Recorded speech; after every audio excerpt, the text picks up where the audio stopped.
सोना अपने माता पिता की एक लाडली बेटी थी। 3 बड़े भाइयों की बहन थी। कोई भी चीज मांगने पर उसी वक्त सामने हाजिर हो जाती। पूरे घर में रौब था उसका। पूरे परिवार और नौकरों पर राजकुमारी की तरह हुक्म चलाती थी। सोना स्कूल में भी पूरा रौब था उसका। बड़े घर की लाडली जो थी वह। ऐसे ही उसने कॉलेज में दाखिला लिया। उसके ठाट बाट, बड़ी गाड़ी में आना जाना, हर दिन नया फैशन देखकर हर कोई उससे दोस्ती करना चाहता था। थोड़े ही दिनों में उसके बहुत से दोस्त बन गए। पूरे कॉलेज में उसकी अपनी ही एक पहचान थी। इन दिनों उसके घर एक रिश्ता आया। खानदानी लोग थे और पापा की पुरानी जान पहचान थी उनके साथ। सोना के साथ कोई जबरदस्ती नहीं थी, पर सोना ने फिर भी हाँ कर दी, क्योंकि वह अपने परिवार से बहुत प्यार करती थी। वह जानती थी कि वह लोग उसका अच्छा ही सोचेंगे।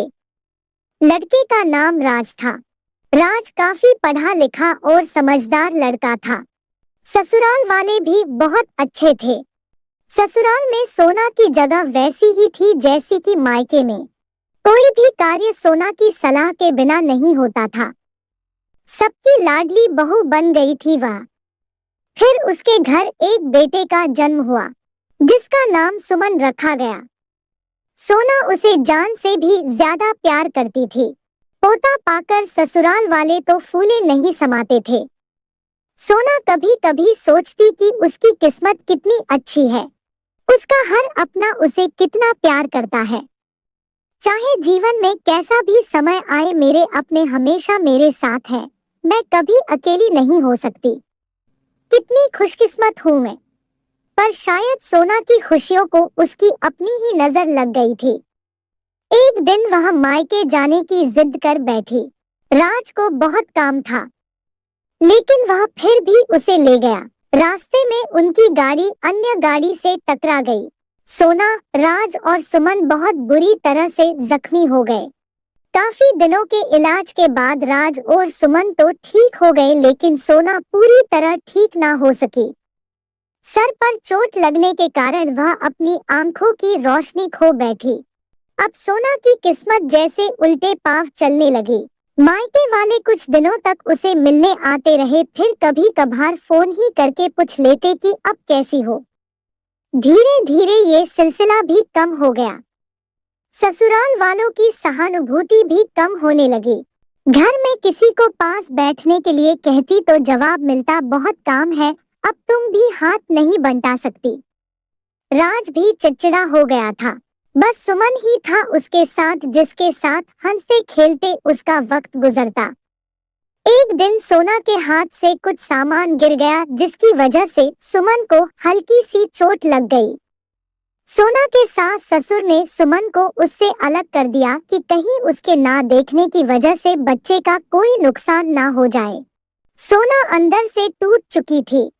एक दिन उसने सबके सामने मायके जाने की इच्छा रखी तो राज उसे तुरंत मायके छोड़ आया, जैसे कि वह भी यही चाहता था। लेकिन सुमन को उसके साथ नहीं भेजा गया।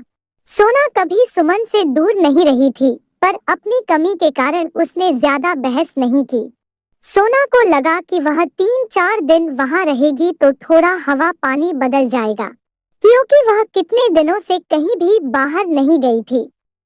घर वाले भी इतने दिनों बाद उसे देखकर कितने खुश होंगे। सोना के घर पहुंचने पर सब लोग बहुत खुश हुए। खाने में सब कुछ सोना की पसंद का ही बना था। उसने अपने मम्मी पापा और भाई भाभीियों से दिल खोलकर बातें की। उनके छोटे छोटे बच्चे भी बुआ के साथ घुल मिल गए थे। रात को सोने के वक्त जब वह कपड़े बदलने लगी तो उसे पता चला कि उसका बैग तो बहुत भरा हुआ था। वह सब समझ गई। वह बहुत उदास हो गई। कुछ दिनों तक तो सब ठीक रहा, फिर जैसे सब बदलने लगा। सबका व्यवहार बदल रहा था। वह लोग जैसे थक चुके थे उससे। सब लोग घुमा फिरा कर पूछने लगे कि राज कब आ रहा है, उसे ले जाने।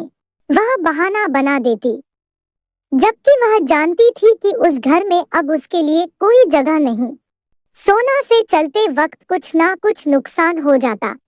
थोड़ी बहुत टोका-टाकी उसे सुनाई देती, वह टाल देती। एक दिन उसके हाथ से लगकर एक कीमती फूलदान टूट गया। छोटी भाभी ने बहुत हंगामा मचाया। सोना के माता पिता रोज रोज के झमेलों से तंग आ गए थे। उन्होंने राज को खुद से फोन कर दिया। राज सोना को अपने घर ले गया।